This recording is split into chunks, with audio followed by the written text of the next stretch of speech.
ቴዲ አፍሮ በወቅታዊ ጉዳዮች ላይ ዝምታውን ሰብረዋል። ቴዲ ማምሻውን ባስተላለፈው ጠንካራ መልእክት መላው ኢትዮጵያን ለጋራ ሕልውናችን መንስኤ የሆነውን ስርዓት ለአንዴና ለመጨረሻ ጊዜ በቃ ማለት አለብን ብለዋል። ቴዲ ከጊዜ ወደ ጊዜ እየደበዘዘ የመጣውን የአድዋ ድል በዓል በማስመልከት ባስተላለፈው መልእክት በወቅታዊ ጉዳዮች ላይ ያለውን አቋም ይፋ አድርገዋል። ቴዲ በመላው ኢትዮጵያ ማንነትን መሰረት ያደረገ የንጹሐን ዜጎች ግድያ፣ መፈናቀልና ጥቃትን አውግዟል። ቴዲ መሆን አለበት ያለው ምክር ሀሳብም አቅርበዋል። ጤና ይስጥልኝ የተከበራቸው ውድ የቢኦ ኢትዮጵያ ቤተሰቦች፣ ቴዲ ባልተጠበቀ ወቅት ይፋ ያደረገው አቋሙ ምን ይዘትና አንደምታ አለ የሚለውን ጉዳይ ልንነግራቸው መተናል። አብራችሁን ቆዩ። ተወዳጁ ድምፃዊ ቴዎድሮስ ካሳሁን ቴዲ አፍሮ 130ኛውን የአድዋ ድል በዓል በማስመልከት በወቅታዊ ጉዳዮች ላይ ጠንካራ አቋሙን ይፋ አድርገዋል። ቴዲ ማምሻውን ይፋ ባደረገው መልእክት ማንነትን መሰረት ያደረገ የንጹሐን እልቂት ለአንዴና ለመጨረሻ ጊዜ በቃ መባል አለበት ሲል ጥሪ አቅርበዋል። አርቲስቱ በዘንድሮው የእንኳን አደረሳቸው መልእክቱ ከአድዋ ይልቅ በወቅታዊ ጉዳዮች ላይ ጠንካራ መልእክት አስተላልፏል። ቴዲ በእንኳን አደረሳቸው መልእክቱ የዘንድሮው ወይም 130ኛው የአድዋ ድል በዓል ሲከበር የጥቃት ሰለባ የሆኑ ወገኖችን ታሳቢ በማድረግ መሆን አለበት ብሏል። ቴዲ በመልእክቱ እንዲህ ሲል ጠንካራ አቋሙን ይፋ አድርጓል። ከቅርብ ዓመታት ወዲህ በሀገራችን ባለው የፖለቲካ አለመረጋጋት ሳቢያ በተለያዩ የሀገራችን ክፍሎች እስካሁኑ ሰዓት ድረስ በማንነታቸው ብቻ ተለይተው እጅግ ኢሰብአዊ በሆነ አሰቃቂ ሁኔታ በርካታ ዜጎች እየተገደሉ ነው ብሏል። ከግድያ በተጨማሪም በማንነት ተኮር ተከታታይ ጥቃቶች የአካልና የስነ ልቦና ጉዳት የሚደርስባቸው እንዲሁም ከቤት ንብረታቸው ከቀያቸው የሚፈናቀሉ ንጹሐን ዜጎቻችንን በህሊና ጸሎት እያሰብን አድዋ ማክበር አለብን ብለዋል። ቴዲ በዚህ ጠንካራ መልእክቱ አክሎም አሁንም እየተባባሰ ለመጣው ትኩረትም ለተነፈገው ማህበራዊና ሀገራዊ ቀውስ ምንጩ የዘር ፖለቲካ ነው ብለዋል። ኢትዮጵያ ላለፉት ቀላል ለማይባሉ ዓመታት ቁልቁል ሰብቆ የያዛት የዘር ፖለቲካ መሆኑን አጽንኦት በመስጠት ከመቼውም ጊዜ በላይ መተባበር አለብን ሲል ጥሪ አቅርቧል። መላው ኢትዮጵያን ዘር፣ ሃይማኖት ሳንለይ በአንድነት በመቆም ለጋራ ህልውናችን ስጋት የሆነውን ጎሳን መሰረት ያደረገ ስርዓት ለአንዴና ለመጨረሻ ጊዜ በቃ ልንለው ይገባል ሲልም ጠንካራ መልእክት አስተላልፏል። ቴዲ በእንኳን አደረሳቸው መልእክቱ ቴዲ በወቅታዊ ጉዳዮች ላይ ትኩረት ባደረገው መልእክቱ ፍትህ በግፍ እየሞቱ ላሉና ትኩረት ለተነፈጋቸው ንጹሐን ወገኖቻችን በሚል መፈክር ሀሳቡን ቋጭቷል። ተወዳጁ ድምፃዊ ቴዲ ባልተጠበቀ ሁኔታ በወቅታዊ ጉዳዮች ላይ በግልጽ አቋሙን ይፋ ያደረገው የሰላማዊ ዜጎችን ማንነት ተኮር ጥቃትና ግድያም ያወገዘው ከሰሞኑ በኦሮሚያ ክልል አርሲ ውስጥ ከ20 በላይ ኦርቶዶክሳውያን በእምነታቸውና በማንነታቸው ብቻ በተገደሉበት ሰሞን ነው።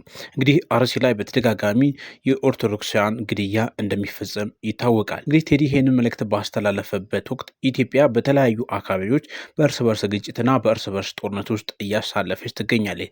ቴዲም ለዚህ ይመስላል መላው ኢትዮጵያን ያለምንም ሃይማኖትና ብሔር ልዩነት ለጋራ ህልውናችን መንስኤ የሆነውን የጎሳ ስርዓት ወይም ደግሞ አሁን ያለውን አካሄድ ማቆምና መግታት አለብን፣ በቃ ማለት አለብን የሚል መልእክት ያስተላለፈው።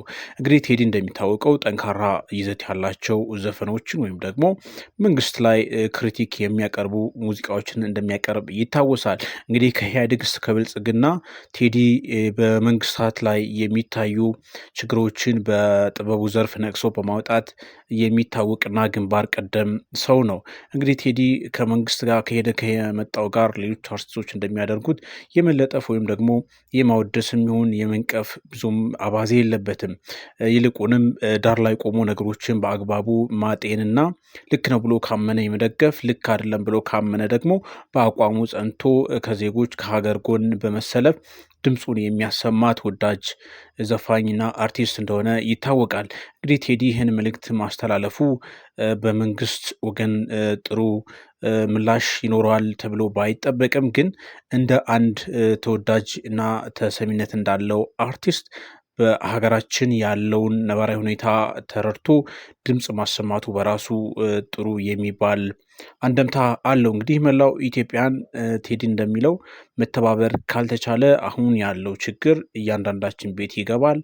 እንደዚሁም ደግሞ ችግሩ ከሀገር ማህበራዊና አጠቃላይ ምስቅልቅል ሊያወጣ የሚችል አይደለምና ይህንን በጋራ ሆነን ኢትዮጵያውያን ከችግራችን የምንወጣበትን መንገድ መቀየስ አለብን የሚል መልእክት ነው ያለው ቴዲ እንግዲህ ኢትዮጵያ አሁን የምትገኝበት እንደምታውቁት ውድ አድማጮቻችን የተለያየ ማህበራዊ፣ ፖለቲካዊ ዘርፈ ብዙ ምስቅልቅሎች አሉ። እነዚህ ምስቅልቅሎች እንግዲህ ሁሉም ባለድርሻ አካል ሰከን ብሎ በመነጋገር ሀገር ወደ ባሰ እልቂት ከመሄድ ይልቅ በጋራ ችግሮችን መፍታት፣ መነጋገር፣ እንደ ሀገር ጸንቶ መቆም ይበጃል የሚል ሀሳብ ከብዙዎች ይሰማል።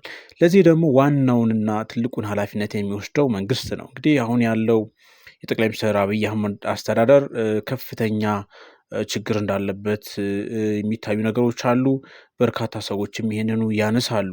መንግስት የሚሰጡትን አስተያየቶች ተቀብሎ እንደዚሁም ደግሞ ክሪቲኮቹንም በአግባቡ ተቀብሎ እንግዲህ እንደ ሀገር ካለንበት ሁኔታ ለማውጣት እንግዲህ እኛም ባለንበት ሀገር ዲያስፖራውን በተለያየ አጋጣሚ ምንም እንኳን በዚህ ወቅት የተቀዛቀዘ ቢሆንም ድምፁን እያሰማ ነበር። እንግዲህ በቅርቡም አንዳንድ እንቅስቃሴዎች እንዳሉ ይሰማል። ኢትዮጵያም ውስጥ እንግዲህ ሁሉም ዜጋ እርስ በርስ መገዳደል፣ መተላለቅ ሰልችቶታል። ሀገር ሰላም ሆና መኖር መቀጠል ነው የሚፈልገው ዜጋው እና ለዚህ ሁሉም ሰው ከዳተኝነቱ ወጥቶ እንደ ሀገር ጸንተን መቆም ከእርስ በርስ ግጭት የምንወጣበትን አውድ መፍጠር አለብን። ቴዲ እንግዲህ በመልእክቱ የአድዋን ድል 130ኛ ዓመት አስመልክቶ ነው ይህን ጠንካራ መልእክት ያስተላለፈው። አድዋ ባለፉት 3-4 ዓመታት ኢትዮጵያ ውስጥ በከፍተኛ ሁኔታ እየደበዘዘ ነው የአደባባይ ክብረ በዓሉ።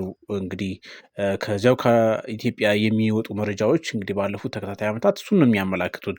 ከኢትዮጵያ ይልቅ እንደውም በአንዳንድ የዲያስፖራው ኮሚኒቲ ዘንድ የአድዋ ድል በዓል በደመቀ ሁኔታ ሲከበር ይታያል። እንግዲህ ከ2015 ጀምሮ በአዲስ አበባ ከተማ በድምቀት ይከበር የነበረው የአድዋ ድል በዓል የአዳራሽ በዓል ወይም ደግሞ መንግስታዊ የመሆን አዝማሚያዎች ታይተዋል። ወጣቱም ባለፈው 2017ም በአደባባይ ወጥቶ ያከበረበት ሁኔታ ብዙም አልታየም። ይሄ ጉዳይ በወቅቱ መነጋገሪያ ነበር። የዘንድሮ የአድዋ ድል በዓል ደግሞ እንዴት ይሆናል የሚለውን ጉዳይ እንግዲህ እዚያው በቦታው ያሉ የአዲስ አበባ እንግዲህ ነዋሪዎች እንዴት ያከብሩታል የሚለውን ጉዳይ አብረን የምታዘብ ይሆናል። ለዛሬው እዚሁ ላይ ቆይተናል። ጤና ይስጥልን።